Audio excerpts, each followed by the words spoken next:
Welcome to the Dudeology Show, where real dudes discuss awesome stuff, killer gear, and cool stories. We're your hosts, Brandon Mosley and Chris Gambino. Make sure to follow us on Twitter, Instagram, and all the socials at Dudeology Show.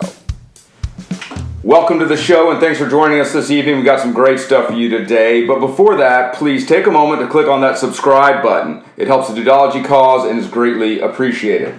Chris, what do you have for us this evening? Yeah, thanks, Brandon. This evening I'm going to read for you the Marine Corps' Rifleman Creed. This is my rifle. There are many like it, but this one is mine. My rifle is my best friend. It is my life. I must master it as I must master my life. Without me, my rifle is useless. Without my rifle, I am useless. I must fire my rifle true. I must shoot straighter than my enemy who is trying to kill me. I must shoot him before he shoots me. I will. My rifle and I know that what counts in war is not the rounds we fire, the noise of our burst, nor the smoke we make. We know that it's the hits that count. We will hit. My rifle is human, even as I, because it is my life. Thus, I will learn it as a brother. I will learn its weaknesses, its strength, its parts, its accessories, its sights, and its barrels. Its barrel. I will keep my rifle clean and ready, even as I am clean and ready. We will become part of each other. We will.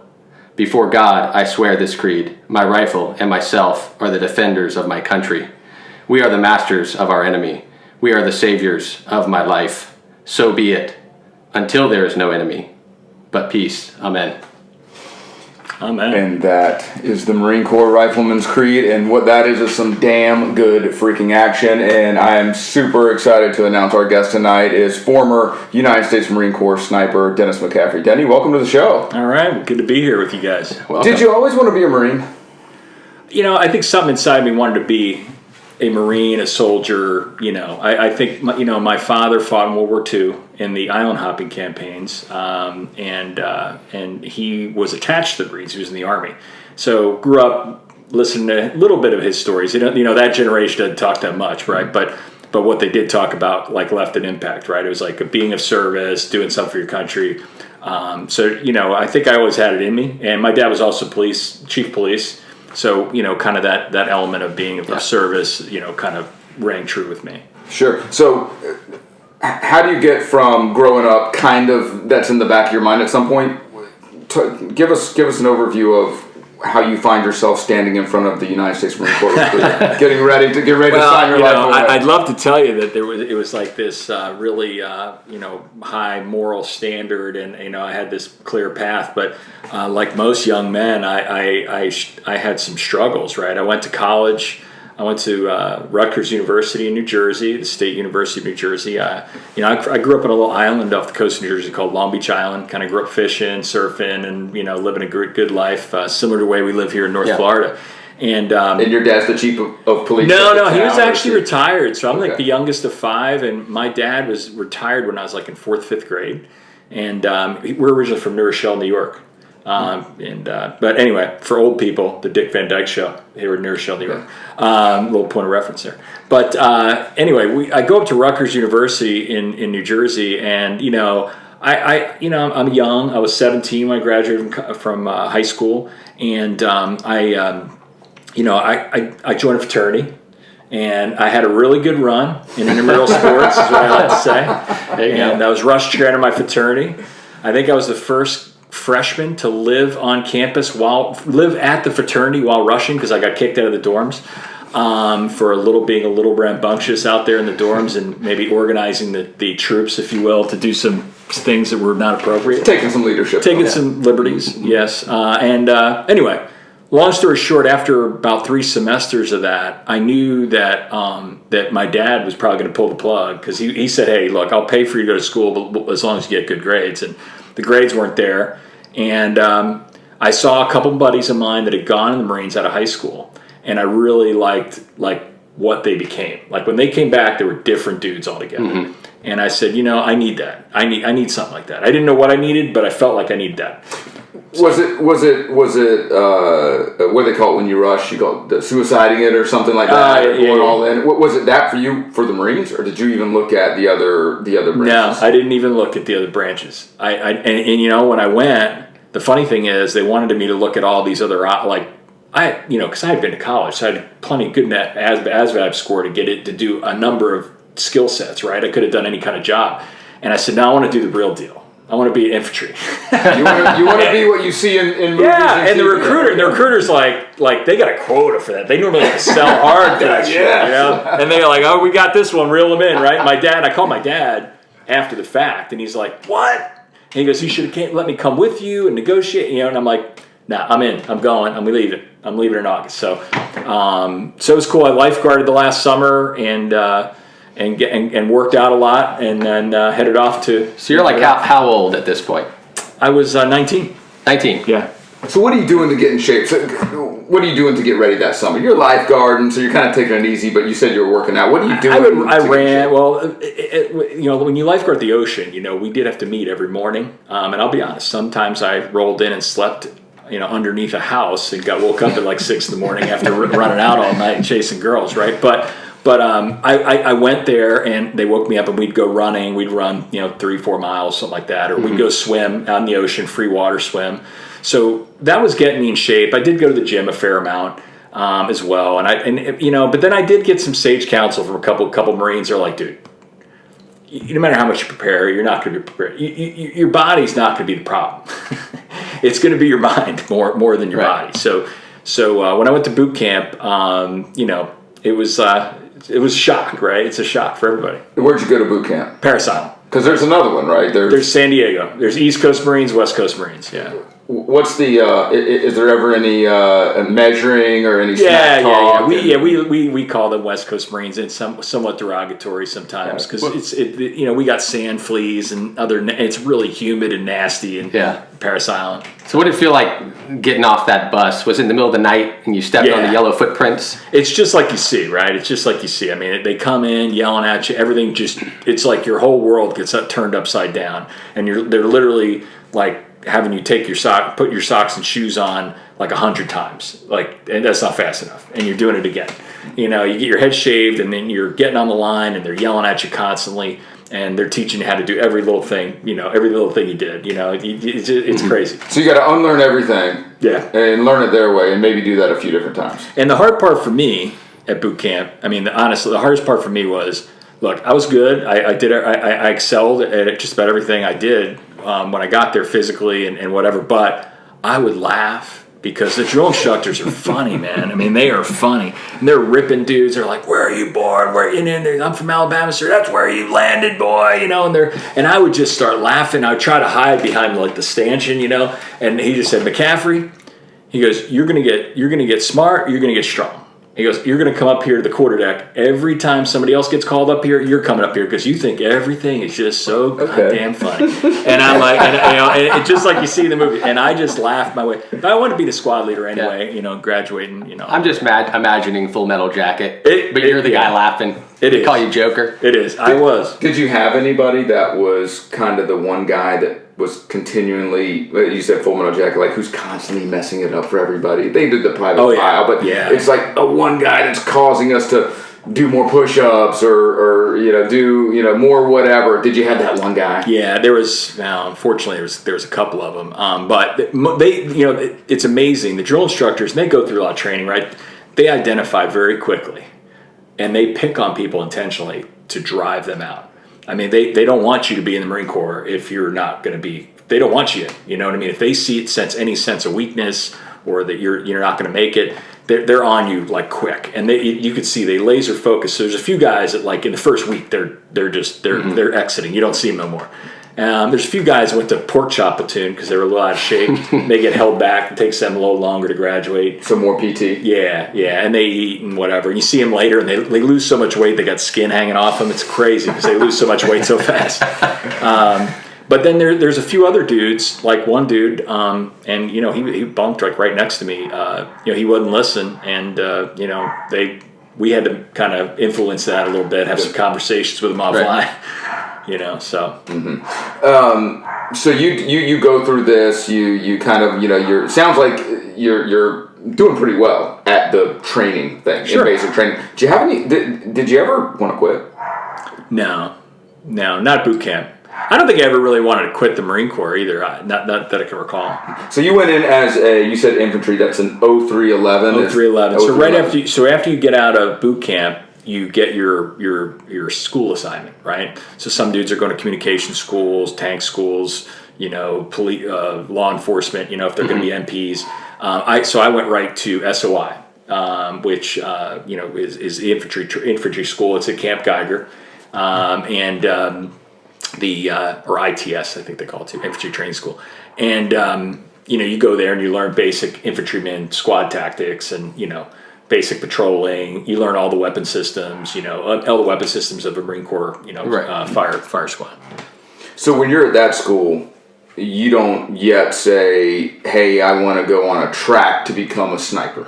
No, It's you're going to go to a line infantry unit and you may carry an M16 or you may carry an M60 you're just going to go and whatever they need, your unit needs. Basically, yeah. ITS basically establishes your basic training. So every Marine, so going back, every Marine has a basic rifleman, even a cook, a comms guy, a dude that types a typewriter for a living. You know what I mean? I'm showing my age. There's no type, a computer.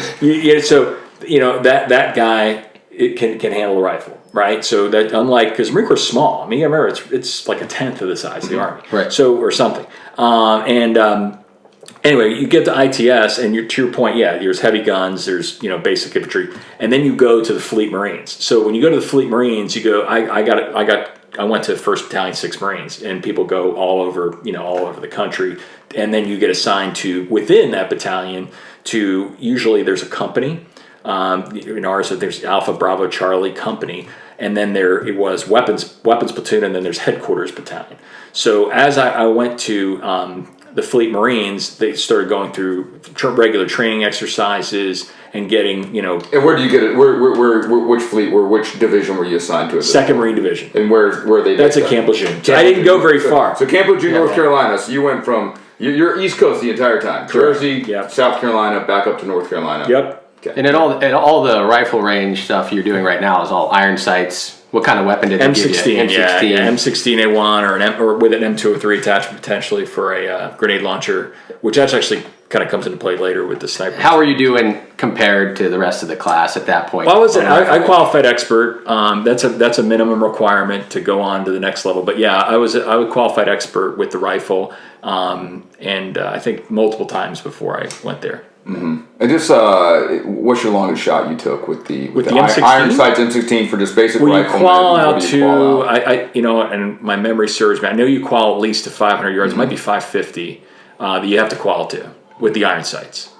So so you had to be dialed in with the basics of the basic to even raise your hand to say I want to even consider going to the next level as a shooter. Yeah, you had to be an expert. That's on your on the book I give you. Yeah, that's the minimum was you had to be an expert qual on the rifle, and multiple times, most of the time, at least more than once. Yeah. So you walk into Lejeune, 2nd Marine Corps Division. You said 1st Battalion 6 Marines. Yeah. All right. So you walk in there. What job do they give you?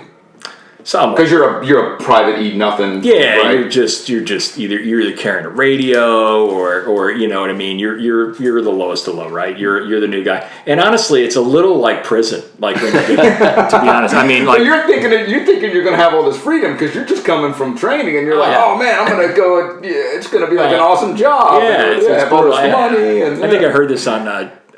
Jocko had a podcast a while ago. You had a Marine on there talking about when you go to Fleet Marines after coming out ITS, you're just like fresh meat, right? You know what I mean? They're just going to mess with you, and I kind of put I was in an open squad base, so 1-6 was the last battalion that had open squad bays. Old school. That's old school stuff. Okay, yeah. Which means tell our listeners what an open squad bay means. So you have a rack or a bed, that's just in the they're all lined up in the middle of the thing. You might have a locker, and a bed. That's it. You got a couple lockers separating me and you. You don't have your own individual room. Common head. Yeah, correct. One common head, one common shower. it's just, it's pretty basic, man. So it really wasn't from a living perspective. Same as boot camp. It sounds like the same as boot camp. Yeah, that's what I'm saying. I was like, dude, I wish I would have gone to San Diego, right? I know. Mostly everybody else went to like their own, like they got like an apartment, like a dorm type environment. I'm like in a squad base still. Like just simple, like rough living. Yeah, and dude, and the Fleet Marine's rough, man. People go out drinking, and we call it the second front out there at Geiger, and they'll tell you stories if you come back and they call you a boot if you're a new guy, and you stay a boot for quite a while, and is it until the next boot comes along? Yeah, pretty good. Maybe even longer if they don't like you, and if you walk back alone and you're drunk, like there's a good chance you're going to get rolled and get like. Dudes will just whoop you and like take your money. Like, guys in your unit. Yeah, just pretty normal stuff. So let me ask you this: this happens, but if you were to get in trouble downrange and they were there, and someone else from some other unit or some civilian was picking on you, would they have your back? Oh yeah, absolutely, right? Yeah. It just was it was their own kind of their own pecking order. There would be some hazing kind of activity going on.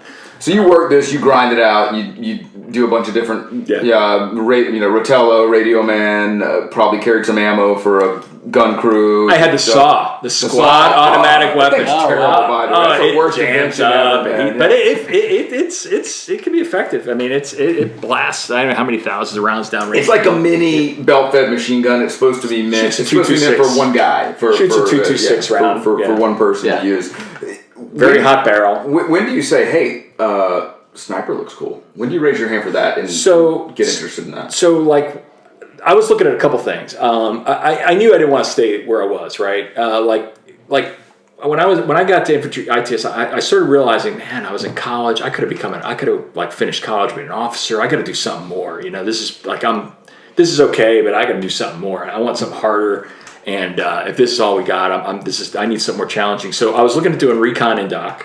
There was a Recon Indoc. You really couldn't do Force, I don't believe, until you did Recon. But ultimately, what I really wanted to do was Force Recon, is what I thought. Mm-hmm. So there's Recon Indoc. There was Pathfinder. There's all these different things. And then I heard about Stay Platoon, which is Surveillance Target Acquisition Platoon. So every Marine Corps battalion has a Stay Platoon, which is the Scout Sniper Platoon in essence. So they talked to me, they were going to do an Indoc, and then they pushed I signed up to do the Indoc, and I did the water portion, and I did the PFT, which is the Marine Corps, just standard exercise. And I got first class PFT, and I passed the water. I was WSQ qualified, water safety qualified, where they basically drown you. And then they said they were going to finish the rest of the Indoc. They said, no, what we're going to do is we're going to evaluate you during JOTC, because we're all going to JOTC, which is the Army's Jungle Operations Training in Panama. Fort Sherman, Panama. What year is this year-wise? 89. Is this prior to us going in and getting Noriega? Is this after? Literally like right before. Like I literally left there, and like a month later they were back. Yeah. Are you like, dude? Just I know. Trust me, we were all like that, and we were on air alert in at home, and it was like Christmas break, so we couldn't go anywhere. I'm in Jacksonville, North Carolina. Ironically, I still live in Jacksonville. And there's nothing but in Jacksonville, North Carolina, if you've never been there, it's tattoo parlors, check casting places, and like strip bars. There's really nothing else. Typical, like, dependent on whatever. It's terrible. 19-year-old Marines are going to want to get into. It is. I mean, it's not where you want to be for Christmas. I'll just tell you that. But so I'm like, I would totally rather be part of an invasion, right? But anyway, that didn't materialize. So you go through this. Who's evaluating you to see if you make it to... They handpicked, like, I don't know, there was a handful of us that went to JOTC from each, from Alpha Company, Bravo, and Charlie, right? And weapons system. So me and my buddy Jake got picked out of that whole group to go on to become to go to State Platoon. But during that we did long range patrolling exercises, and they made you platoon leader, they made you assistant platoon leader. We did some really cool stuff that sounded like a little Army Ranger school, kind of where you do all the leadership in a condensed version. Cross the Chagres River in the middle of the night, the only river that has shark infested. Oh, wow. And caimans. They didn't tell you that till right before you're making your Australian poncho wrap, about to push it off in the middle of the night. They tell you, oh, by the way. Yeah, by the way, Jacques Cousteau's son died in the mouth of this river. You wear that? And I'm like, no, thank you.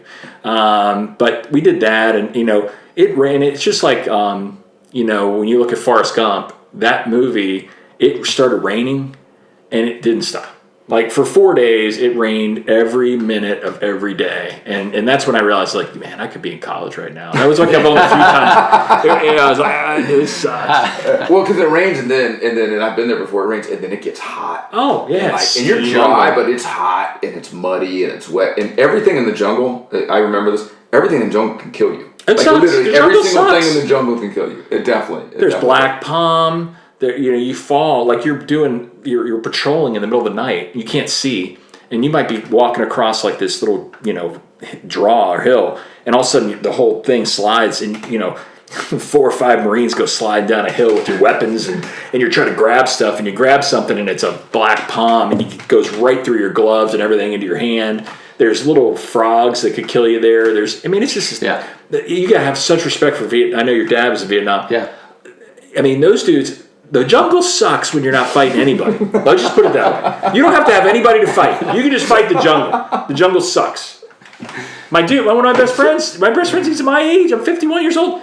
He still to this day has some kind of athlete's feet on steroids that he got some kind of weird jungle rot during JOTC. During that same deployment? During that same time. Deployment? Yeah, same time. He's had all kinds of treatments. It still comes back. Man. 30 years later. Yeah. Messed up. I know. That's what I'm telling you. So you obviously get evaluated. You get a good evaluation. Correct. Through that process of being PL or squad leader, whatever they look at. So you come back. You don't get to go to Panama. You're kind of bummed out about that, and then you get the letter saying, "Hey, report to." I do.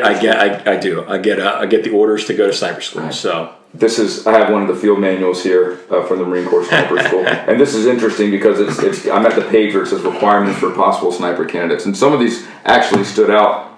Physical condition, you said you were kicking ass at your PFT. Mental capability, you were sharp. Good marksmanship. You said you were a qualified expert. Field craft, you're at home in the field. Obviously, that's what they were. They were kind of evaluating on. A couple of these though were kind of funny sounding. Okay. Glasses, it says, is a liability unless you're highly qualified. Okay. Tobacco habit, liability unless you're highly qualified. Yeah, let me just say, almost everybody there's chewed. Being left-handed is a liability unless you're highly qualified. So I love how it's like, hey, there's a lot of things you got to do here, but you know what? If you're a really good shot, we'll probably make some exceptions. Exactly. I like the flexibility of the ring. Definitely the flexibility. Yeah. Not typically two things that you would find synonymous with one another would be flexibility. Well, and they will overlook some things if you're really good at your job.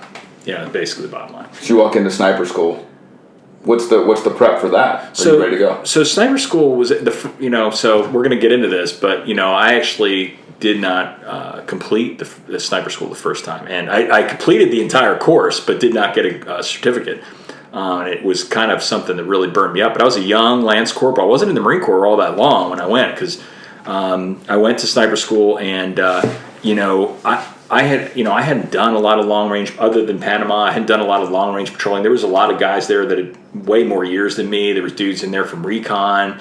I'm like a new, basically a boot Lance Corporal, barely a Lance Corporal, going to sniper school, and it's a very daunting course because you've got a number of different things you have to pass.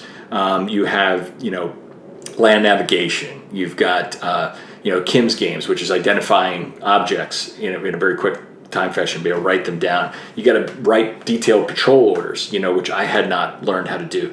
You obviously have to pass on the range. You have to do what the other tough part from a Marine Corps, but going backwards, the sniper school has about a 44% attrition rate. So a lot of guys wash out of sniper school. Mm-hmm. I think I went to school with like 20 some odd guys. I think only 9 guys or something passed. Were in the final graduating ceremony. So is that attrition throughout? Like, you said there were different phases. Yeah. Phase 1. If you passed phase 1 at the end of phase 1 before going on to phase 2. Yeah. So the only part that I'll tell you about during phase 1 is the marksmanship phase. Most probably important thing. You're going to be a sniper. You got to learn to shoot. They give you another opportunity to pass the rifle range at the end again. So you have a second bite at the apple, if you will. But you have unknown distance shoots that you have to pass too. which is not at a range setting. It's a normal, like a battle setting. They pop up different targets throughout different scenarios. You have patrolling exercises that you have to pass, but under each phase, that you know if you pass or fail. So marksmanship phase is the first phase. You walk in. What kind of equipment are you using? Are you bringing your own weapon from your unit with you? Yes. So your unit provides a weapon. So they provide you with an M40A1 at the time, right? They're well beyond that now. Matter of fact, they've gotten away from the M40 series. I think they're an MK13 is what they're using now. But the M40A1, which is basically a Remington 700 with a Macmillan stock, right? You had texted me last night, 24-inch barrel. You're absolutely right. And it's a free-floating barrel. What does that mean? Free folks that aren't into rifle? Well, it allows for flexibility in the recoil piece, right? It's I'm not sure the technical term of it, but it just allows for more accurate round on the recoil piece. I guess I think I'm not sure the exact term there, but it fires 7.62 round, NATO round, and it's a max effective range 1,000 yards. Okay. You start qualification at 300, 500, 700, 800, 900, and 1,000. You have a spotter that is always with you. So the one difference between a sniper, you probably saw it. You see it. I see we got the the American Sniper book here, and I've got my Chris Kyle shirt on, who's not a Marine, by the way, but he's a hell of a sniper. Sure. Some of the SEALs go to the Marine Sniper School. They do. Well, ironically, we'll talk about Carlos Hathcock later. He trained SEAL Team 6. So there's a lot of back and forth between the units. I think the Navy SEALs have their own sniper school now, but at one time they did attend Marine Sniper School. There were certain things like scuba school. The Navy owned it. All the branches would go to Navy scuba school. The Army obviously has jump school. Basically, everybody would go to Army jump school. Army has Ranger school. Marine Corps had sniper school. That was the Marine Corps thing. Anyway, the M40A1 is what they outfitted me with. They sent me with a scope as well for spotting, and then they'd give you night vision goggles and a starlight scope as well. Back then, I mean, these were this is 1989, right? So the technology is like especially in the night vision world, the technology is gone. Yeah. Well, in the range estimation, range estimation was done. That was another thing you had to pass. Range estimation done was strictly with the mil dots. So in the scope you have 8 mil dots, and when you look through that scope, say for instance you had a guy that was from the waist up, if he was within 4 mil dots, that's 400 meters. So and there was other calculations you would do, and you'd have to range estimate, do your own quick range estimation. But what I was getting at before is that the unique thing about being a sniper is you always have a spotter. Mm-hmm. Now you might not need a spotter out to like 700-800 yards sometimes if it's not like super windy, but when you get out over 800 yards, if you're not dialed into what the windage is doing between you and the target, the trajectory of the bullet round goes, like this. It could end up anywhere, anywhere off the target. And you have to, out of 35 shots, I was mentioning you earlier, 35 shots, you had to hit 28 of them in the black to pass through all the different ranges. At different distances. Different distances, correct. And at 700 yards, they do pop-ups. At 800 yards, they do, they move, they're walking. At 800 yards, they're pop-ups, they're bobbers. Mm-hmm. So they're not always stationary either. 900 and 1,000, they're stationary. So when you get there, did they pair you up with somebody that you knew or didn't know? No, just random dude. He's your partner. So are the spotter and sniper both getting snipers qualified? Correct. Okay, but then when you get to unit, you could do either job based on what the unit needs? Yep, okay. That's right. So you have a spotter, and you also have to pull some spotting duties in school. Correct. You're almost as reliant on that passing due to that spotter as you are, and vice versa. So like if me and you are paired together, we're like peas and carrots, man.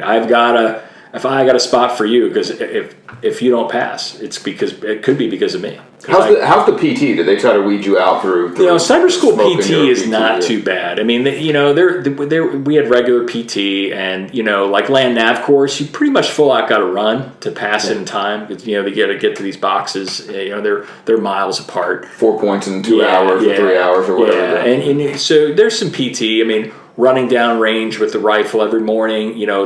between the two of you, get to carry a sandbag, and the sandbag, they could position it down there, but they don't. You got to run a couple miles with it. So this is during the marksmanship. Correct. Phase. Every morning you guys go and you do your PT. And that instructor led PT. Yes. Okay, and then you grab some chow, maybe you shower off, whatever, to get ready, and then they're like, okay, go down range. And here's your weapon, and here's a sandbag. Yeah, you have a sandbag. It goes in your ruck, and you just. And how far is that to run? It wasn't far, but it's a couple miles. But it's far enough. I mean, it's far enough. With a 30 or 40 pound sandbag on your back, that's and your rifle, and and all your gear and your scope, and But you have no problem with that marksmanship phase, no worries. No. So the marksmanship phase, I did well the whole time, and then towards the end of marksmanship phase, I started feeling like there was something wrong with my rifle.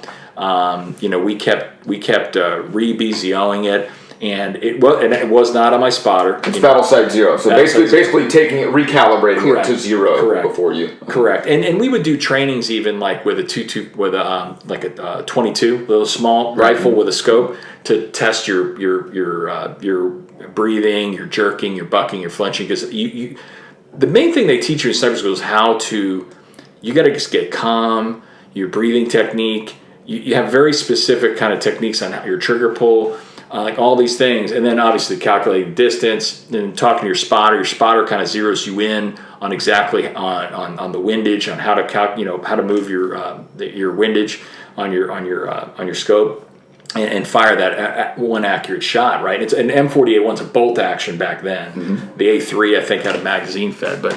And we didn't do. I think we did a little training with the Barrett Light 50, but that really came in more when I got back to the fleet, doing training with that. And that's designed more to like shoot through an engine block or a wall. Yeah. Not a human target, I guess. According to the Geneva Convention, maybe you're not supposed to. I don't know. They It turns people into. So what happens then? How does that affect you at the end of phase 1 if you feel something's like off, and you're pretty close to your weapon, your rifle? I mean, that you guys. Well, and I've been shooting great the whole time. Like I'm knocking it out, no problem. Even at 1,000 yards, I'm having no issues. And then all of a sudden, I started having these issues, and it's almost like a golfer with the yips, right? I'm like, am I like missing these putts, or am I, or a pitcher that can't no longer throw to the plate? I'm like, what's wrong? I thought there's something wrong with me, right? So the guy says, the constructors are like, pull me in. They said, don't worry about it. You're shooting great. We'll give you another shot. Let's go finish all the other phases. So they don't send me home, which was nice of them, because I was already. They start implementing some of the other things, right? And I was doing well on every other phase, so I passed everything else. So phase 2 is what? You said land nav? The land nav, the stalking, the Kim's games, the all the tactical. The stalking. All right, can we stop on that? The stalking is the big deal. Go ahead, Chris. Let's stop on that for a second. Everybody wants to hear about the stalking, so let's go into a little detail there. Tell us about the ghillie suit. Okay, so the ghillie suit's interesting. So they give you kind of like an airman's zip up kind of jumpsuit, kind coverall looking thing. Yeah, and then you make your own ghillie suit in sniper school. It's kind of like a fun kind of deal. Like everybody's kind of takes their own liberties with it. But you basically you take you hot glue like some canvas to the front of it because you're going to be crawling on your face, right? And then you have what's known as a drag bag that goes in between your legs that your rifle goes in. Your rifle, potentially a tripod for your scope and your spotter scope, all go in that drag bag, right? Or maybe binoculars. Whatever you need to complete the mission goes in that drag bag, and you drag that. But then, so you've got canvas, here, and then there's like a netting that gets affixed to the back, and then in that netting you kind of weave in. Various foliage, and you grab things from the environment you're in, right? So if you're in a jungle environment, you grab the type of foliage to would set in, and you do the same thing with your cover. Your cover has like a netting, and then it has weaved in different leaf looking type material, but then you put in natural vegetation onto that as well. Then a whole class on camouflage, and you try to take the spots in your face that shine, right? You want to dull that down, basic camouflage techniques. But then the big thing is like there's not many round things in nature. A human head is very unique. So you need to break up that human head. So you really don't want your head exposed, because that's what you look for as a sniper. You look for, it's very distinguishable as a human head. So you don't want anything round, right? So you want to break up that outline. So a lot of times you put foliage here, so you kind of deflect that. You look like Sigmund the Sea Monster. Again, showing my age. If you know what you look like, we would make those, and then the stalking exercises. They take you out on a truck. They take all of us out on a truck, and they drop you off about 1,200 yards or so from the target. And you pretty much, you got to get on your face quick, because they'll see you. And there's two guys that are they're trained observers. So these guys have been through sniper school, right? And they're experts at looking through scopes. And they're in the back of a pickup truck, elevated, with a stand with binoculars on that stand, completely affixed. So it's not moving or shaking or anything. It's perfectly affixed. And they get in there with, take the sunlight out, and they're focused on anything they see in that field in front of them. They see a bush move, anything move. There's another corresponding walker, more than one walker out there with a walkie-talkie, and they're telling them, hey, I saw a leaf move over here. And then walk on there, and the sniper at your feet, and they're like, yeah, got him. Okay, and then send him back to the truck. So, when you get off the truck, if you fall off the truck, if they catch you right away, you get like nothing. I think if you have to get within 200 yards of the two trained observers in the back of a truck, okay, and get off 2 shots from a stable firing position to get a 10. So you're crawling, or you're in your face. Pretty much, almost, it sounds like, you said 1,200 yards, got it within 2. It's pretty much 1,000 yards. Depending if there's like a little depression in the ground, you might be able to scoot a little bit, but yeah. Okay, so 800 yards then, maybe 1,000 yards. It's hot. And you're down there, and you're in hot. What time of year did you go through? So, it depends. Both times, I think it was both. One time it was in the summer, so it was really hot. The second time I went back, which we didn't even got that yet, but the first time I went, it was like fall. Just miserable. But you're miserable. No stalking experience prior to this? No. So how quickly, or slowly, should I say, are you moving in that 800 to 1,000 yards?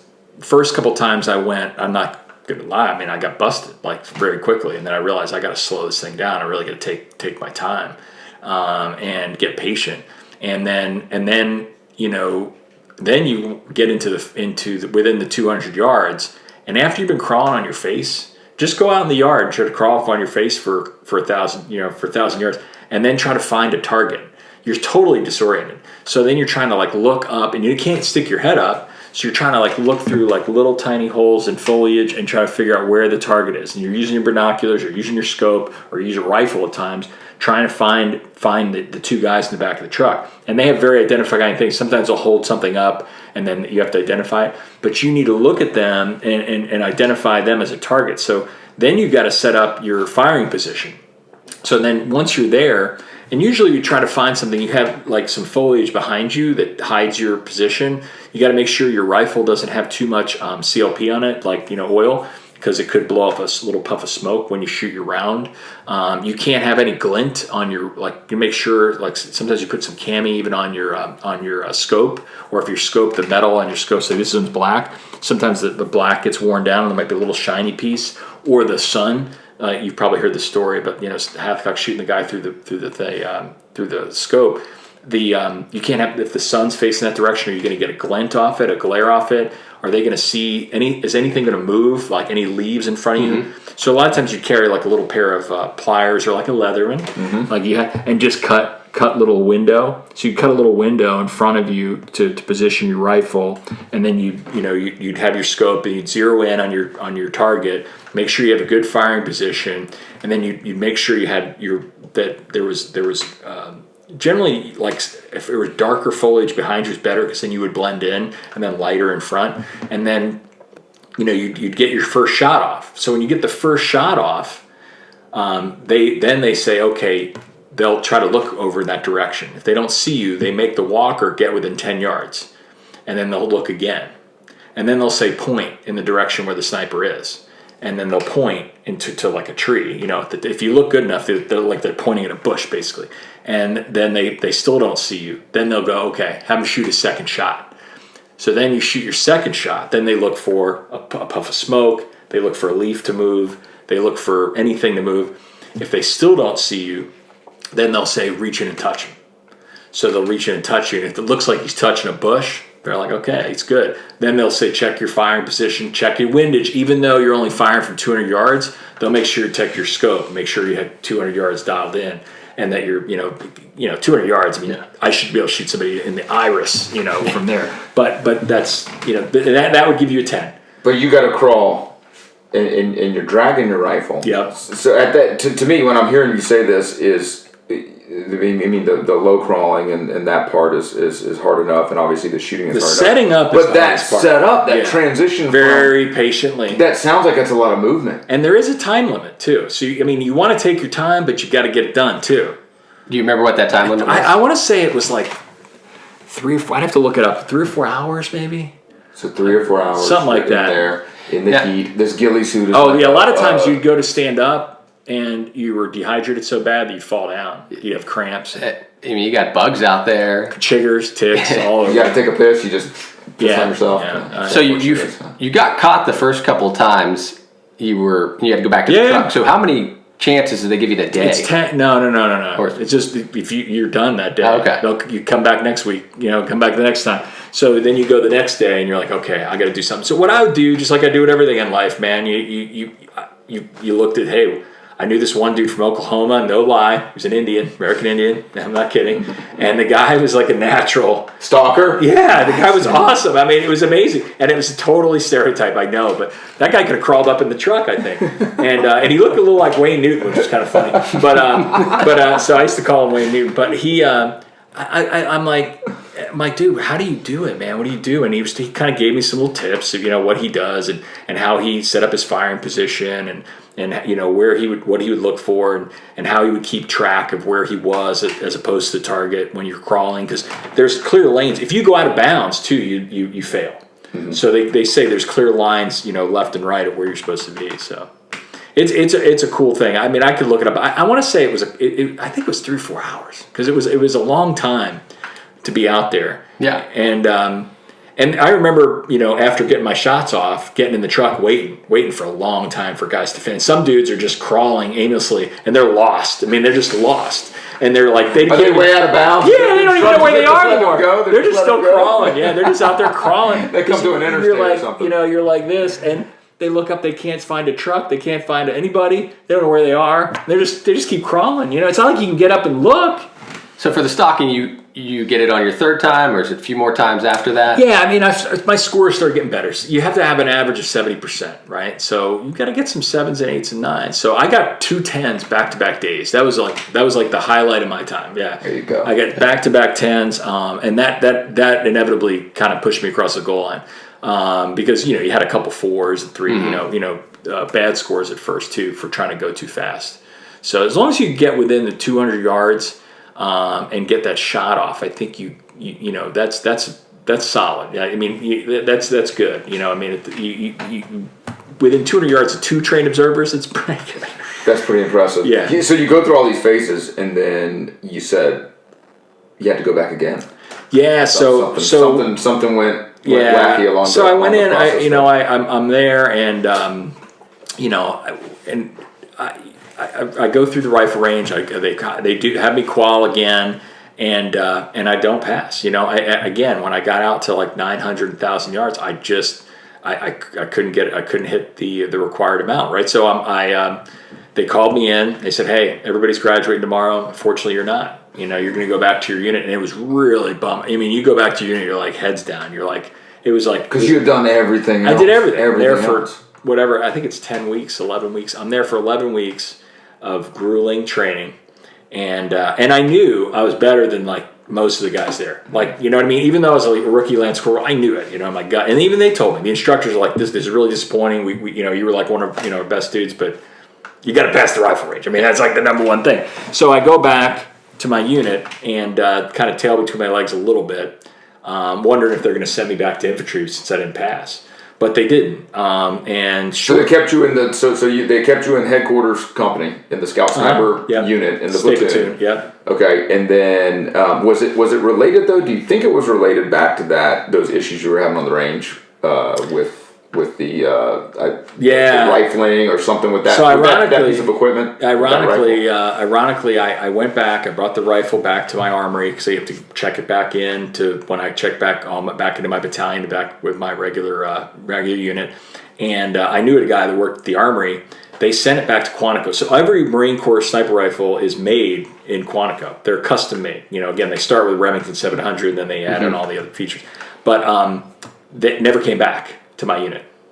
So something was wrong with the rifle, right? I mean, they must have done, but Quantico, I don't know what. I didn't have a high enough rank to ask. Eventually, one of the instructors that was there at the time actually got assigned to our unit, and he said, look, there's clearly something wrong because we saw you shooting fine, right? And you were shooting fine with the 22. You have to qual with the pistol out there, qual with the pistol. I mean, it was like there's no reason you should have been qual. So, I think that was part of the reason they left me stay. Plus, I was a good Marine. I mean, I was good at everything else that they needed me to do as far as long range patrolling, my physical fitness. We also, as scout snipers, were kind of like a battalion level recon. We're trained on call for fire. I was good at that, for calling for heavy guns, naval guns, air support. I could do all that, So they kept me for that. What do you think of that Remington 700 as a piece of equipment? I loved it. I mean, I think a lot of people would say they prefer, nowadays the magazine fed, but the essence of the sniping mission at the time, especially, was you don't need to be shooting off a lot of rounds. You're shooting one shot, and it was a very accurate weapon, and the inertial scope was designed strictly for the Marine Corps. Marine Corps, I think sometime after Vietnam, again, if you had your breathing technique down, and you had a good spotter, you're gonna be highly successful. We just did an episode on Father's Day gifts, and we had some cool things. If you were presented with the Remington 700 for Father's Day, would you be stoked? That would be pretty cool. That would be pretty cool. I think most dudes would be. Because Remington 700. Yeah, it's like a 3. You get one with 3. Yeah, it's 308. So you got to be around 1990-ish. So it was a little after you found out that you're kind of bummed that you didn't pass it. So you go back to the unit. You go back to the state platoon. 1990. Threats in the world. We're getting close. Getting close to the first Gulf. We trained for a while, and then my unit was sent to Okinawa, Japan. And so we were supposed to be in Okinawa, I believe, for a year. And, you rotate. And I loved Okinawa, by the way. It was kind of cool. You go scuba diving. I mean, the jungle package sucked. We had to go out once again, just like JOTC. They sent us out to the jungle to do these long-range mini ranger package because my team leader was a ranger. I had gone to ranger school, so he just abused us out in the jungle for a while. And but I did really well at that. And then I come back, and it was funny. I'm out in... I went to Kadena Air Force Base is where all the cool nightclubs were, so we would go over there and party and stuff. And I met like this girl who was like a colonel's daughter, and these other young guys that were like they were like brats, military brats. And they were like, hey, at the time, we're going to go over to Tokyo in a couple months to see Depeche Mode, they'll tell you time for. And I'm like, hey, I'm in. I'm like, this is not going to be so bad, being in Okinawa. I'm going to get scuba qualled over here. They had a scuba qual thing over there that you can do. And I'm like, I'm going to do that. This is not going to be that bad. And then all of a sudden, Saddam Hussein invades Kuwait. And we're like, I think like the other unit that was with us in Okinawa was like F Troop or something. Another reference for people that are old, but they were like a bad, they hadn't passed. They weren't combat ready. Yeah, there's two things. There's two things that battalions do. McCrest, it's like a big exercise, and then CAX, which is a combined arms exercise that you have to pass. And I don't think they passed either one. So they said you guys have to go. So we got on a plane, flew to Philippines, and then got on a boat or a ship in the Philippines. And floated over to Desert Storm. So you're in Japan, totally unrelated to what's going on or what's going to happen in Iraq, and you're there just training. Correct. In Japan, and then for the jungle. For the jungle, right? Yeah, exactly. Yeah. And then you get you guys are watching the news, or We didn't have any desert camis. You're reading Navy Times or whatever, and it says First Sergeant just told us. I don't hey, even guess pay attention what? to news And then you guys, and now we're going to the Philippines, and you're like, well, home's that way, Yeah. towards North Carolina. Yeah. I'm like, what? We're going to the Philippines? But apparently, for whatever reason, that's the way they decided us to float over there. It was kind of cool. We floated over there. There was a SEAL team on that ship, and we got to shoot with them. We did some shooting exercises. They had the cool. I think they had the cool sniper rifle that they had in Lethal Weapon. I think the Army, the one with the bipod that Mel Gibson used. I think it's a Macmillan. But anyway, they shot that. We shot our stuff. When we got in country too in Saudi. We shot 50 cals with them and all kinds of stuff. We did some cool. And those guys were like surfer dudes with no uniforms, all hands in pockets and stuff. So you get to Saudi Arabia, and you're kind of getting ready to. If my memory serves me correctly, the mission is to push back, right? Correct. So the Iraqis invaded Kuwait. Our goal as Americans is to push them out of Kuwait, to liberate Kuwait. How long are you getting ready to Forever. So I was like one of the first people there, other than I think the 82nd Airborne or 101st. One of those guys was there just before us. So we were there in country. Like August, and the invasion didn't happen in February. So we were there a long time, and so the whole time we're there, we're just training. We're training nonstop. Getting ready. And we're constantly under, hearing that, okay, they're going to come across the border. We're training at night. We're training in the day. It's hot as could be when you first got there. We had no supplies yet. Supply chain hadn't really kicked in. So, water was even like kind of a hot commodity at the time. And you're still wearing your jungle camis. For a little while. But then they finally got us some desert camis and night desert camis. And you're like, great, good thing I did Okinawa, Panama, Yeah, exactly. all this. Where's the jungle? Where's the jungle? Oh, we had Humvees that were death traps. They weren't even really set up like they are now. Of course, they went through terrible things the second time around with IDs. But we had literally, they came up with the CAT team idea, which was like taking Humvees, and then they would put, they have Mark 19s on them, or the wire-guided missiles systems on there, or a 60, 50 cal, and then they would take people from the state platoon, because we knew how to call for fire, or we were forward observers. They put us in with these Humvees. So they would take a couple of us, two of us, and they would say, okay, you hop in the back, and you guys are just going to ride. And, so we went out. We there was a Kafchi when I don't know if you remember that, but Kafchi, they came across the border again after they scaled back, and they made a quick insertion there, and we moved up to manage that. And I remember some British people bombed us. I think it was a Harrier, bombed our position by accident. That was kind of a harrowing deal. Wow, friendly fire. Wow. Yeah, before the war even started. Yeah, just with that Kafchi deal, and then after that, I remember they sent me out at one point as a forward observer, and they just dropped us off in the middle of the night, and we had to find this position, dig a hole, and we had to live in this hole for like a week. Like a foxhole? Yeah, it was covered. So if a tank did come across, it was just going to run right over us, and we'd be dead. But we were just in a hole living in, and we had an ammo can to go to the bathroom in, and it was just we were just there with a radio, and we're like, how many people were with you in this hole? I think there was 4. Wow. Yeah, it wasn't a very comfortable hole. I think that's probably why I have claustrophobia now. But we're in there. Probably. Yeah, and I'm in there with a couple guys, and taking turns, just basically fire watch day and night, and anything we saw nothing. Like, thank God, which was actually probably a good thing, but we saw nothing. nothing. So is that at your base? Any scuds coming at you? Not there. No. Everything landed behind us.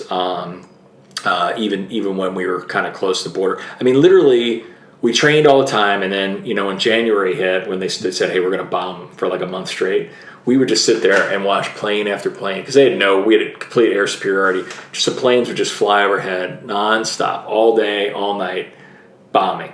Could you hear it? All day, yeah, and sometimes the old school B-52s would come with those like arc light, like World War II ammos that it's like dropping a Volkswagen Bug. These massive bombs. You'd feel the earth shake when those would hit.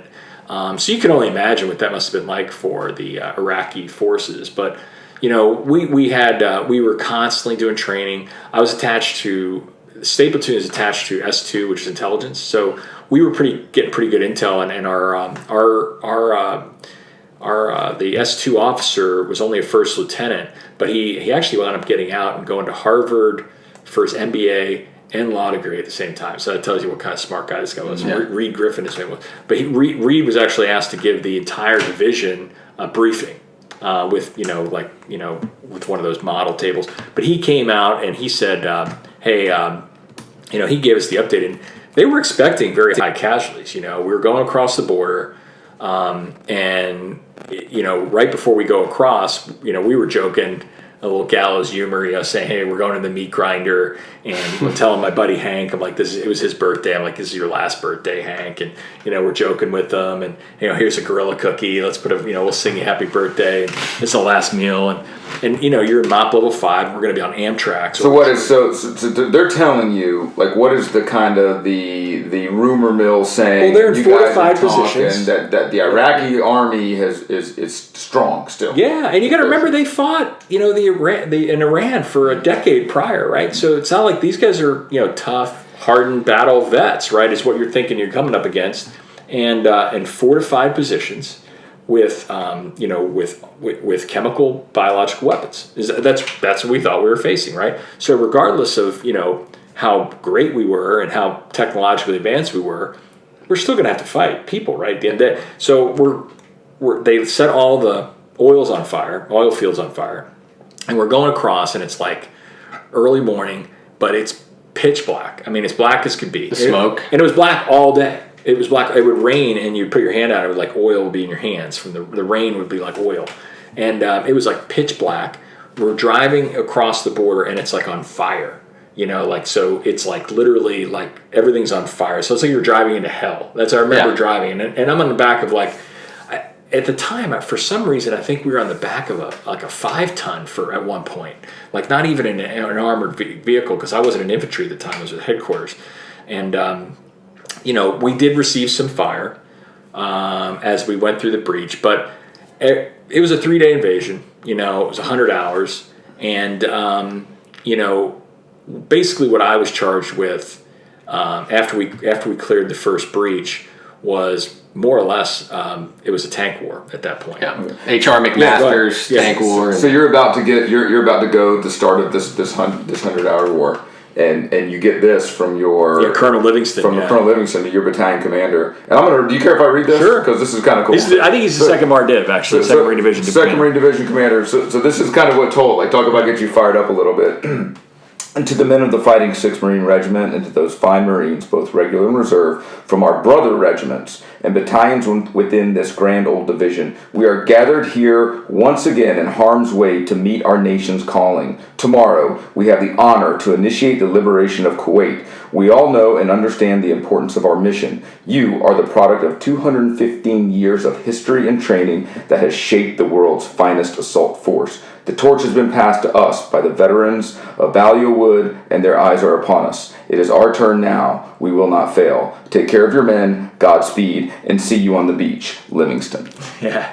Now that's pretty good. That's got to get you fired up. Right now, I'm still kind of... Yeah. They read that off to us. Yeah, it was cool. It was definitely cool. And so you do your thing. So you're going, and how long are you into this 100 hours before you start to realize, I think what everyone started to realize at the time is like, our superiority is exponentially greater than the enemy's. Pretty quick, because again, I was part of one of these cat. Once we cleared that first breach, I got assigned to my cat team, which was like a Humvee, so the Humvees that had like the tow missiles attached, the wire guide missiles, they just would blow up one of their tanks, like boom, and then. Or one of our M1 Abrams would blow up one of their of their old T-55 tanks, and then you would just see they would all come running with white flags because they were getting bombed with leaflets, and had to surrender for a month, right? And they were all coming to surrender. At first, it was a little sketchy, right? Because like if me and you were, they're like, okay, search all these POWs. We have them all lying down, face down. You're searching and I'm on watch, while you're searching. If they moved, it's not like you give them a second chance, right? So a couple times, guys were unfortunately shooting some POWs, but not quickly the word got out like, hey, they're not reaching for bombs, they're reaching for stuff. Now, it could have been reaching for stuff, you don't know. But the Republican Guard, the highly trained dudes, all took off. They all took off back towards Kuwait City, and they took off on what later became known as the Road to Death that you probably saw, where we bombed. They all tried to exit, but most of the people we were searching were like, they said they had a million men in their army. They were like teenagers and old men. They were clearly malnutritioned. They were like skinny as could be. When you're searching them, you could feel their hip bones. And, they had been up there and they're kind of been bombed for a month. They're kind of crazy. And they were like, hey, dude, they might just come here and knock on the door and say, hey, you're in the army now. What do you mean? Like conscripts or whatever. Yeah, exactly. Well, I'm not in the army. You are now. You are now or you're dead. One or the other. So they were up on the front lines. They weren't like really these. They're good. They're hardcore fighters were in the West, which where the army punched through, and then back they all retreated back to Kuwait City. So we just kind of went through them really quickly, and then I'd go in holes and make sure stuff blow stuff up. That was so we didn't leave things behind. But our battalion commander was like, hey, we're going to move super fast. We're going to hit them fast. We're going to hit them almost like a blitzkrieg type deal. You hit them, we're going to get up on them really fast, and they'll quit. And he was right. They quit. They folded like a lawn chair. Like origami. That's awesome. How long? And you guys were in country for how much longer? After? Well, then we're there again. We're there forever again. We waited outside Kuwait City in literally like a dump for quite a while. And a couple guys, unfortunately, that's where a couple guys did get injured and a couple killed doing kind of treasure hunting. Yeah, some unfortunate accidents happen and stuff. But we had 0 casualties in my company or my battalion. Until after. I think we had one guy that died afterwards. So you guys are kind of deployed there. You're hanging outside Kuwait City. Eventually, I think we all kind of know how the story goes. We wrap up. So you come back to North Carolina? Yeah, come back to Lejeune. Of course, we had time off and whatnot. Went back home to New Jersey and saw the old buddies, and it was a big parades everywhere. Everyone was pumped up that we're home, and it was like you were big heroes coming home. It was cool. Your parents wanted to parade you around everybody.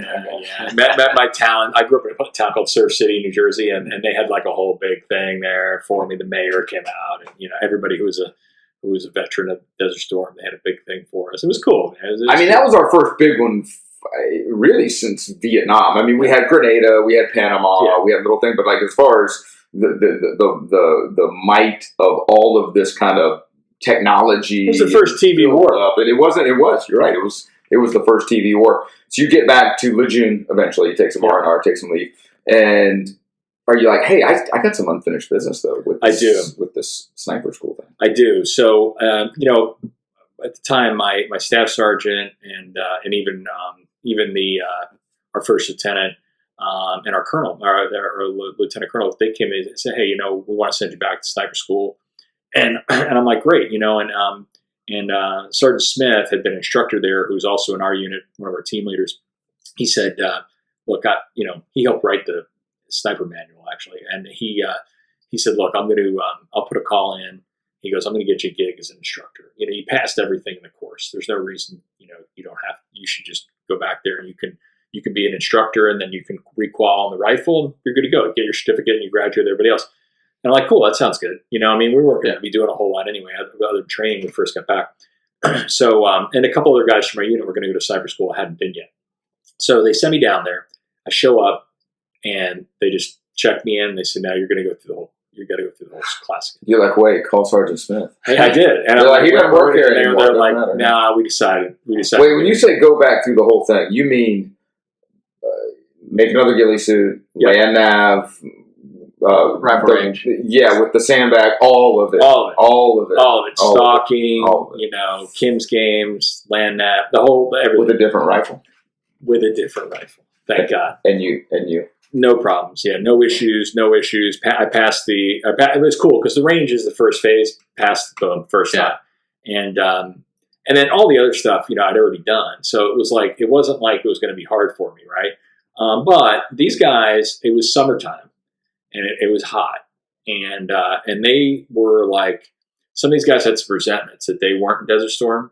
So they kind of were trying to make it a little rougher on us. Some of the instructors at sniper school had to stay back and didn't get deployed. Yeah, and I think they had a little resentment. So they kind of rubbed, they would have us do like, forced marches and low crawls, like to the, just to go to chow and stuff. I mean, just like crazy stuff, like stuff they would do, you would be doing in boot camp, like unnecessary, like PT, or keeping us out all night. And it was getting to the guys a lot. And I'm in there with guys who were in force recon who took the embassy back in Kuwait City. And they're getting treated like, like, dude, come on. You know what I mean? I mean, we're all good about doing stuff that's hard, but not unnecessary hard, right? I mean, for no reason. This isn't that type of school. This isn't like buds, right? Or where they're doing stuff to mess with your mind. Yeah, this is not that type of school. It's like a finishing school. Correct. Yeah, it's not the same. Like there's certain schools that are about that, about like pounding you mentally. Now there's parts of it like, when you do your long range patrolling and your final exercises, those are all night deals and, they whip you pretty good. But anyway. Did anyone ever get like a little chippy with the instructors? Like you kind of push that. If there's a line, you kind of got, maybe you put your toe right up on it a little bit with these guys. So it's a funny story, a little bit embarrassing story, but I'm we're out at the we do unknown distance shoots all day, and we're staying out at this kind of unknown distance right range, which is not too far from Lejeune. It's out in the field though. It's out, there's like dirt roads to get out to, right? It's out in the middle of nowhere, and there's a little like cabin basically type deal out there, and we're going to stay there that night. And normally, what happens that night, because it's like literally like the night before you graduate, or like a couple of days before you graduate. The tradition at sniper school is, because I've been to sniper school, don't forget, is that they would do like a cookout or something, that night. And everybody kind of gets your guard down. The instructors are like, hey, tomorrow you're going to graduate. You know what I mean?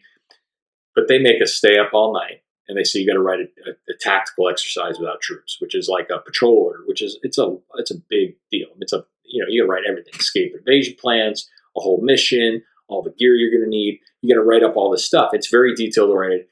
You guys got to stay up all day. And this was like at like 6, 7 o'clock at night. They tell us you got to do it now.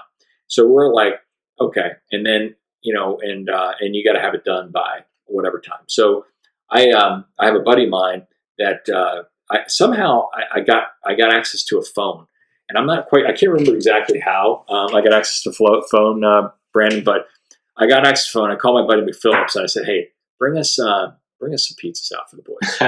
And so you're supposed to be like, you're sleeping at this range, and you're supposed to be all, kind of getting. And there's an instructor. There's an instructor like staying in like a hooch, like right next to us, like in a tent, and he doesn't know what's going on. So my buddy clandestinely somehow he gets in and out, brings us the pizzas, and he leaves. So the instructor comes over to this hut, and he just sees pizza boxes laying on the floor, and dude's eating pizza. He loses his mind. Right? And he's like, "How the hell are these pizzas?" And I just, and he's like, "Who did this? Where did this come from?" And everyone from the whole class is eating pizza. Yeah. And I'm like, hey, man, it's amazing the resources that they have out here in the bush, And he just losing his mind. And so I just finally, I stood up and owned it. I said, hey, that was me. I think we're about to graduate here. I said, all these guys just got back from Desert Storm. I said, I respect the heck out of sniper school, but, this is not the way it's supposed to be. And these guys deserve a fun night, right? And he just like loses mind. So he's like, "You're out of here. You're out of school." And then and whoever else is responsible. So me and this Jones, my buddy Jones, Hank, we both have to walk back, and we walk back to Lejeune with all our. And how far of a walk is that? It's got to be 10 or 12 miles. I mean, it was a ways. And this is in the middle of the night? Yeah, middle of the night, with all our gear. That's great. And no drive, no ride. And I'm like, all right, whatever. And you're cussing this guy the whole time, right? Yeah. So I go to bed that night. I'm pissed off, and everybody's pissed off. And Jones is worried because he's like, I'm like, look, I was debating on whether I was going to stay in and do an Indoc for Force Recon with my buddies, or get out at the time. And I just met my wife at the same time. And I wasn't sure, she wasn't my wife yet. I was kind of like, kind of liking her. And then my sister and my family were like, you need to go back to college and blah, blah, blah. So I was kind of debating what I was going to do. But the light at the end of the tunnel, I was about to get out. It wasn't that long. Or I was going to re-up. And but Hank, he was like really big on getting his sniper certificate. So he was really pissed off about this whole thing. So anyway, they called me in. Our colonel called out there, and they said, "Look, just have him come back out here and apologize." And so I apologized. And Hank also got out there. I blamed it on me. I took ownership of it. No, but Hank got to go. Yeah, he did. He did. So we ended up. He's graduating there too. So you got this. The certificate's legit. It's somewhere. I saw it earlier. You got your certificate. I got my certificate. So officially it was 8541, and it was all she wrote. And that's a pretty cool story. I'm going to read in your certificate. So there's a book written called Marine Sniper, 93 Confirmed Kills. Excuse me.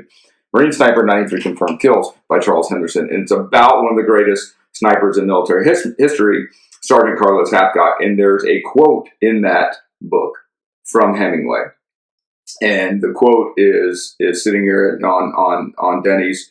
Got a little brochure from Marine Corps Sniper School graduation, and it says, "There is no hunting like the hunting of man, and those who have hunted armed men long enough and liked it never care for anything else thereafter." It's a pretty good action right there. It's really good action. If there was someone that was sitting right here with us at this table, and they said, "Man, I want to go be a Marine sniper. That's my mission. That's what I want to do." What advice would you give them? Well, I think first of all, you got to go in the Marines. So you got to become a basic Marine first. And I think I never fired a weapon before I went in. And your dad's a police chief. Dad's police. My dad never believed in having weapons in the house, even though he was a police officer. And I never fired a weapon, and they like that. They like that in the Marines in general because they can teach you exactly how they want you to fire. You don't have any bad habits, bad skills. A lot of guys who were hunters, kids that grew up, in more rural areas, those guys had to learn different things. I mean, I think in general, it's about being physically fit. You got to be able to stay calm when you're completely stressed out. You got to calm your breathing down. You got to focus on your mission. So, it's not for everybody. That's for sure. Because there's certain dudes that were really badass dudes that went to sniper school that were incredibly fit, were great recon Marines, for instance, could swim their ass off, but just couldn't get the calmness or the wherewithal to complete the stalking exercise or the range, just because you have to be able to think clearly and execute the mission. And so I don't know. I mean, you got to become a Marine. You got to get in good shape. You got to be a really, really good Marine, and then just raise your hand for Indocs, and that, and if you have the right aptitudes to become a sniper, you have the right aptitudes. There's not really if you don't have it, you can't do it, I guess. That's a phenomenal story, Denny, and we really appreciate you sharing it with us. Something we like to ask every guest to share with us when they come on the Dudeology show is a cool piece of killer gear. Killer gear, all right, or something that you use a lot. Yeah, and so tell us what kind of killer gear. So this is a little heavy, but so I brought with me a GoRuck, and this is called a Rucker, and this is based right here in Jacksonville, Jacks Beach. There's Jason McCarthy started this company, he's an Army Special Forces guy, and it's a really cool. Especially during the times of COVID, right, where you need a way to work out. So I had some knee injuries, and I decided that running was kind of like giving me a hard time, and I wanted to get some cardio in. Started rucking. So you get this ruck, and I can open this up, and it's built specifically for exercising or for rucking. It has a plate carrier. I can pull this out. And how big is that plate? This is a 30-pound plate, and you can see it's fairly heavy, right? And it just fits right in here. You want to hold that? Yeah. So it's pretty heavy. So this ruck plate, this Rucker can fit it can fit a water bladder in here. It can fit any number of things, but the cool thing about this Rucker is it's got a handle on both sides. So you could do deadlifts with it. You could do squats with it. You could cleans with it. You could do overhead press with it. Kettlebell swings. Man makers, kettlebell swings, curls. You can do any number of things with it.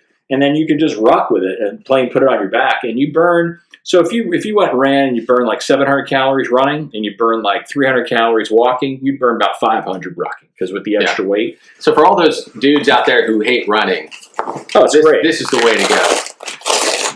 And you're activating like different muscles, right? McCarthy says, I think I've read some of his stuff. Jason says that you're activating these kind of like these medium twitch muscles. Correct. So it's really, I think it also can to kind of Chris's point, it can coexist. You can do some running, you can do some walking, you can do some lifting, and this is kind of engaging some different muscles that we probably don't. And I think one of the most underrated exercises there is just going out and walking. And like these days with all the fitness trackers, everybody's trying to get their 10,000 steps.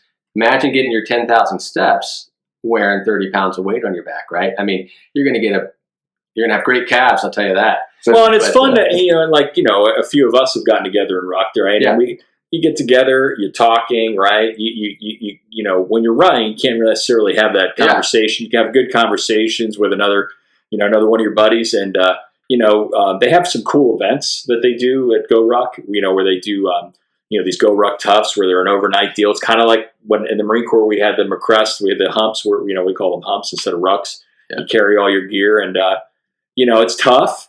It inherently by the name, but it's fun. Yeah, I think a lot of guys these days are looking to purposely do something hard, test themselves. Maybe they weren't in the military, but they want to test themselves. And GoRuck has a bunch of different events. They've got the GoRuck Tough, and then they've got the GoRuck Heavy. That's and right. then for all of you wild men out there, they got the GoRuck Selection, where that's like super low percentage pass rate, where it's 48 hours of just intense beat down, right? But I know we're talking a lot about GoRuck. Again, they were based here out of Jacksonville, Florida. We're big fans. As you can see, we've got Dennis has brought this is another one. This is the GR1. So that one was the Rucker, and the Rucker again is built really mainly for working out. So this is called the GR1. This one, I have the plate. This is another 30-pound plate, and I have this in the back. This equally as heavy, different shape. But this one, this is where I use this for my laptop bag. So this is where you put your laptop compartment. And this one's really a little bit more sizable inside. And I use this. I went to Peru and went backpacking in Peru. Did the whole Machu Picchu thing. Yeah. You can fit a lot of gear in here. It's got all these cool moles. So you can put stuff in here a knife or pens or what have you.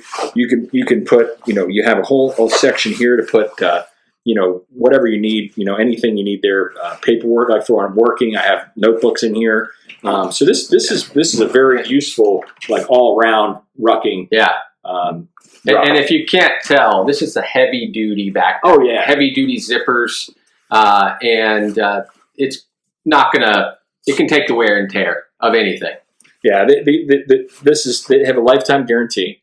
I already had an issue with the Rucker where I had to send back the zipper. They fixed it, no questions asked, sent it right back to me. Boom. So it's a lifetime guarantee. It's very, very hard canvas. I mean, you can destroy this thing. I've gotten it completely full of mud, completely full of dirt.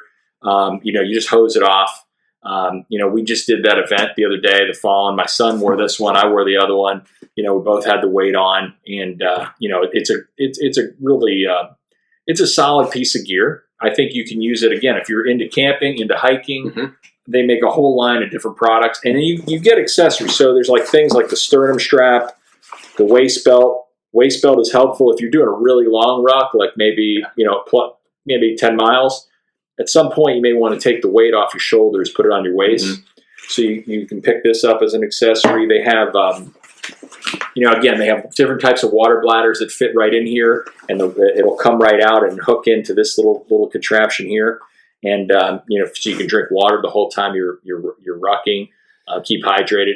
They make a lot of really great gear. Yeah, check them out. If you haven't been on their website, it's GoRuck.com. That's GoRuck.com. They're not a sponsor of the show, but man, would we love them to be a sponsor of the show, or even have Jason McCarthy on the show one day. He's lovely. I really enjoyed our time, Denny. I really appreciate you coming and sharing these stories with us. cool stories and the killer gear and just generally all around awesome stuff. Thanks for joining us. Make sure to tune in. Make sure to subscribe to Dudeology Show at Dudeology Show.